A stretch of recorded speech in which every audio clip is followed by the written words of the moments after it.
નમસ્કાર કલમ યુદ્ધ સમાચારની સાથે હું છું આપની સાથે પાયલ બાંભણિયા। તો જોઈએ આજના મહત્વના સમાચારમાં। વાગરાના સામાજિક આગેવાન ઇમ્તિયાઝ પટેલની અપીલ બાદ મનમૈત્રી ફાઉન્ડેશન દ્વારા ભૂખી ખાડી નજીક પીડાઈ રહેલ ગાયની સારવાર હાથ ધરાઈ।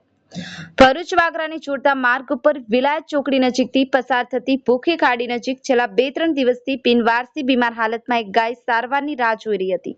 તેની જાણ વાગરાના યુવા સામાજિક અગ્રણી ઇમ્તિયાઝ પટેલને થતા તેઓ સ્થળ પર પહોંચી વિડીયોના માધ્યમથી ગાયની સારવાર માટેનો અપીલ કરતો વિડીયો સોશિયલ મીડિયામાં વાયરલ કર્યો હતો।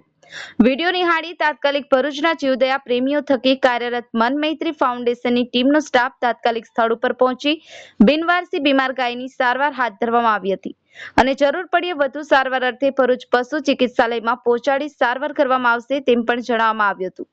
સફીક બાપુ, કલમ યુદ્ધ સમાચાર, આમોદ। આપણી આસપાસ બનતી ઘટનાના સમાચાર જોવા માટે કલમ યુદ્ધ સમાચારને લાઈક કરો, શેર કરો, ચેનલને સબસ્ક્રાઇબ કરો। મનમૈત્રી સેવા ફાઉન્ડેશન શીલા પટેલ।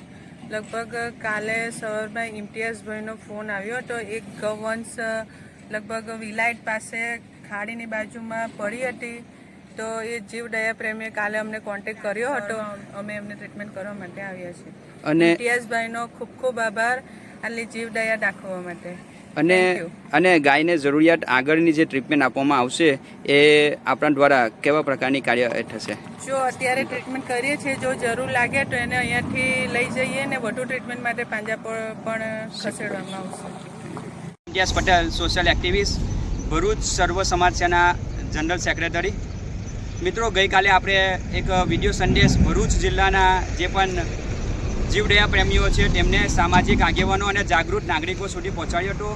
જે આપણા વિડીયો સંદેશની નોંધ લઈ અને મનમૈત્રી ફાઉન્ડેશન ભરૂચ જિલ્લામાં જે કાર્યરત છે તેમના દ્વારા આજે વાગરા તાલુકાના અંદર આવેલ વિલાયત જીઆઈડીસીના અંદર ભૂખી ખાડીની બાજુમાં જે ગૌ માતા તરીકે ઓળખાય છે, જેને ગાય પ્રાણી તરીકે આપણે દરેક વ્યક્તિઓ ઓળખીએ છીએ, તેમની સારવાર આપવા માટે અને જો જરૂરિયાત પડશે તો મનમૈત્રી ફાઉન્ડેશનની ટીમ દ્વારા આપણને જણાવ્યું છે કે તેની સારવાર અહીંયાથી સ્થળાંતર કરી અને તેમના પાસે જ્યાં ચિકિત્સાલય ઉપલબ્ધ હશે ત્યાં રહી અને એની પૂરતી સારવાર આપવામાં આવશે। જે બદલ ઇમ્તિયાઝ પટેલ, સોશિયલ એક્ટિવિસ્ટ અને સામાજિક કાર્યકર મનમૈત્રી ફાઉન્ડેશન ટ્રસ્ટનો ખૂબ ખૂબ આભાર વ્યક્ત કરું છું અને ભરૂચ જિલ્લા જનતાને અપીલ કરું છું કે આપણા નજરમાં જો આવું કોઈક અબોલા પ્રાણી જરૂરિયાતવાળું જણાય તો ભરૂચ જિલ્લામાં કાર્યરત એવી મનમૈત્રી ફાઉન્ડેશનનો સંપર્ક કરશો।